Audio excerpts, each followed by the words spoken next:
Andy Houston on 2, the event will start in 60 seconds.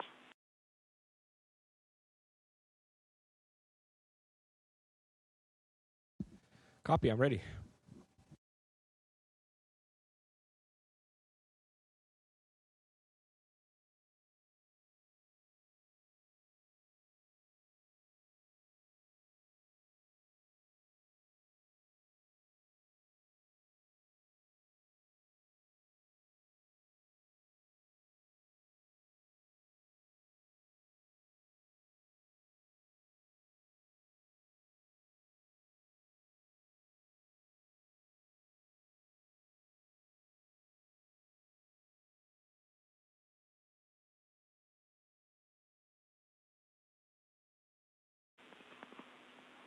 Station, this is Houston. Are you ready for the event?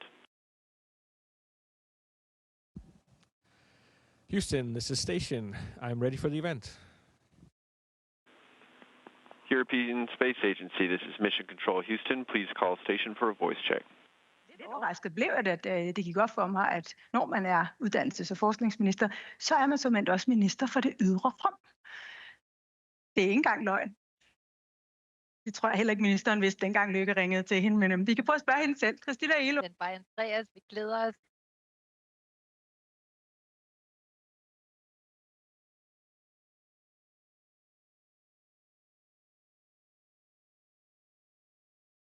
Vidste du det? Det med det ydre rum. At jeg fandt ud af det efter nogle dage, efter regeringen var dannet. Der var en, der sagde til mig, er du klar over, altså i omfang er jo altså den minister, der har det største ressort, og vi ved jo faktisk ikke, fordi rummet er uendeligt og alt det der, ikke? Stor magt. Jeg havde sagt ja alligevel. Men, ja. Vi skal ikke helt ud til det ydre rum nu. Lidt tættere på. Jeg ved ikke, om det er stadig. Den var Andreas. Nu har jeg glædet mig til at kunne sige Andreas Mogensen her i Herning. Topmødet, DI-topmødet i Herning 2023. In 2023. Og snæver han. Andreas Mogensen, tillykke med udnævnelsen til commander, som jo fandt sted. Hi, Andreas. Congratulations with being appointed commander. How do you feel up there? Jamen, tusind tak, og velkommen til den internationale rumstation. Jeg har det fantastisk. Det har vi alle sammen. Vi har været heroppe lidt over en måneds tid nu. Det er lidt overraskende, så hurtigt tiden er gået. Men vi er faldet godt til. Arbejdet går godt. Work is going well. The Expedition 70 started this week, and I took over the commander post this week. En anden ting, jeg er klar over, er en af de aller sidste personer, Andreas Mogensen så, inden han drog opad. Det var faktisk dig, Christina Elo. Hvad vil du gerne spørge ham om? Before he left was you, Christina. Nu har du Hi, Andreas. Nu har du været deroppe i Thank you for the last time. Og dermed jo også You've been up there for about a month, and weightless for the first time in a very long time. How does that feel in your body and in your head? Det er ikke noget, man rigtig lægger mærke til, udover at it's something you don't really pay much attention to, except I feel a little congested in my head because the blood doesn't really get sucked into my legs by gravity. But I feel very good. I exercise 2 hours every day, so I feel healthy. And it's very fun to be here in a completely different condition. Det er jo en lidt anderledes lederrolle, kan man godt sige, at du har påtaget dig som leder af en rumstation. Udover at motionere de her 2 timer, hvad gør I så konkret for at sikre også den psykiske velvære og what do you do to ensure your physical and mental well-being up there? Ja, det er et godt spørgsmål. Altså, vi That's a very good question. For at kunne ligesom bevare vores maintain evner til at arbejde our ability to work efficiently for 6 months. We try to have a very structured work day. We get up at the same time every day, and we stop working at 7:30 at night, so we also have time to eat dinner and relax. And we then use Saturday to clean because, of course, the space station has to be clean. Everything has to be organized. And then we take Sunday off. We also try to eat meals together at least a few times a week, where we get together and have a good time, talk. And we also have the opportunity to speak to a psychologist. So there are multiple ways that we're trying to stay well. That's good to hear, and that you're all doing well, but it's also very hard work. While you are there, you have to do experiments up there on behalf of Danish universities, and you have some Danish companies, Danish aerospace, have some technologies up there to do biological experiments. Could you tell us how that is going? Health monitoring. Yes, I am testing right now a sensor that can monitor different parameters, such as your heart rate, your respiratory frequency, and your temperature. It's like a little sensor I can wear under my clothes all day, and it can measure my vitals. That is one example of the things that we are testing up here. We are subjects. We give blood samples, urine samples, saliva that's being analyzed up here and on Earth, and then we will compare results from before and while we're up here and after to compare results and see what happens. And the other experiment is about the giant flashes. You have to take some photos of a little camera. Now you have to take bigger photos. What is it? What are these giant lightnings? What do we have to find out about them? What do we use the knowledge about them for? Although a lot of the research we do up here is secondary research, we also do fundamental researching where we try to become more knowledgeable about human beings, about the universe. And so for 20, 30 years ago, we discovered a new phenomenon, these giant lightnings that shoot up from the ground and out into space. And we want to know more about how they start and why and what kind of influence they have on our atmosphere. We have cooperation with Therma, a very big company. We have to be on the outside of the space station. We have to take recordings of these very, very big lightnings that can take a lot of frames per second, so that we can become wiser and know more about these lightnings. There's huge amounts of energy that are being released into the atmosphere. It's also maybe a way to transport gases from different levels of the atmosphere. So it could also maybe influence our climate. And something that we need to use in our models.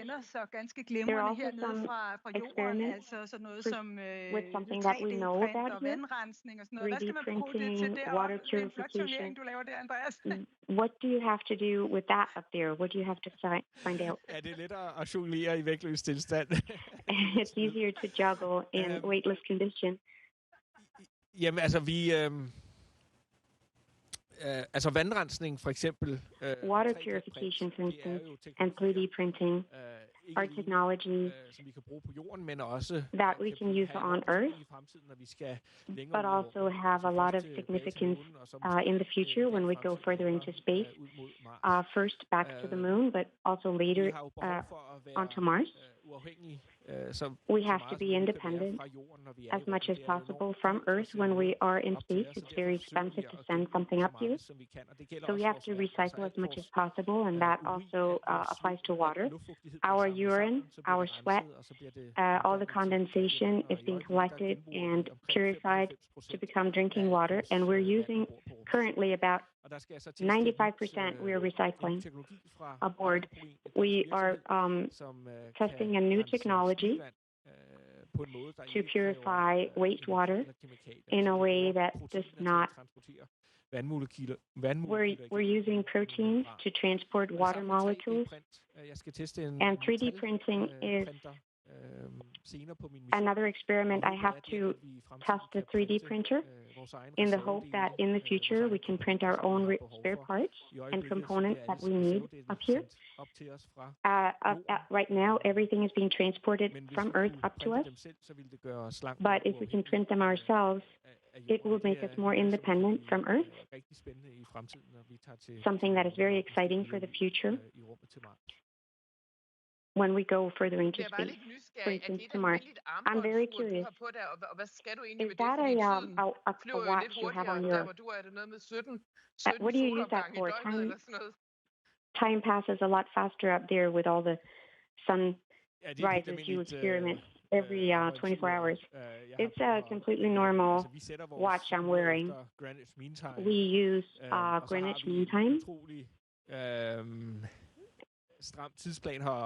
We have a very, very tight time schedule organized by Mission Control Center in Houston. I have a schedule on my iPad with a red line, and I try to follow that red line during the day so that I don't fall behind. Time is extremely important up here, even if we don't have a normal day and night rhythm. Andreas, it's very, very nice to hear that you can eat together and that you take time off on Sunday. But what do you do when you don't work up there? I spend time talking to my family and my friends, and I also love to watch, to sit by the window, by the cupola, and we can sit out there to look down on Earth and take photos. We have some very good cameras with very big lenses, so we can sit here and take photos of the Earth and share with people on Instagram, for instance, Twitter, Facebook. Andreas, jeg ved ikke, om du kan høre det, men jeg tror, der var Andreas, enkelte gadget-freaks her blandt publikum, der blev en lille smule misundelige over den linse der, du kunne vise frem. That are very envious of this big lens that you just showed. Hvad er det for nogle tanker, der går igennem dit hoved, når du sidder sådan og kigger på jorden fra det der perspektiv? When you sit up there and look at Earth from that perspective? Jamen, det er utrolig smukt. Og så er det også utrolig imponerende and very impressive to find out how many details you can see up here through an 800-millimeter lens. Bygninger, man kan se igennem constructions that you can see through the lens. Lufthavne, for eksempel. Lufthavne er faktisk en rigtig god måde Airports are a very, very good way to identify the cities that you're looking at. Altså jeg vil sige, det at se jorden heroppe fra to watch the Earth from up here is very beautiful. Man indser hurtigt, hvor unikt et sted you quickly realize how unique Earth is, how crazy it is, and how important it is that we take care of it. There are no alternatives. It's our only place. We have no safety raft. It's so important that on Earth that we make sure we don't ruin it for each other. Another thing that you notice, you can't see country borders. It's one planet. We share it with each other. We're all humans that try to live side by side on the planet. And if we became a little better cooperating, better friends, a lot of our challenges in our daily lives would disappear. Tak for det humanistiske budskab, Andreas Mogensen, her til allersidst. Jeg så jo i weekenden, at du havde kastet dig ud i at lave en chokolademus that you have tried to make a chocolate mousse for yourself and your crew. Was that good? Den smagte utrolig godt, og jeg har faktisk It was so delicious, and I've done it again. It's in the refrigerator right now. I think tonight we're going to have chocolate mousse again. It's a very good way to spend time up here is to share a good chocolate mousse. So I look forward to that tonight.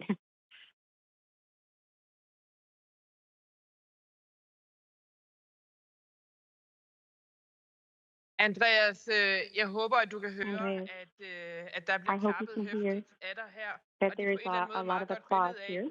Altså, hvor meget vi hernede i That Danmark shows følger very med well how i much det, du laver we in Denmark follow your work on the International Space Station. And I can tell you that I've said to you before, we are so proud of you and what you're doing and the work that you're doing up there. And I know you know how much we all follow you.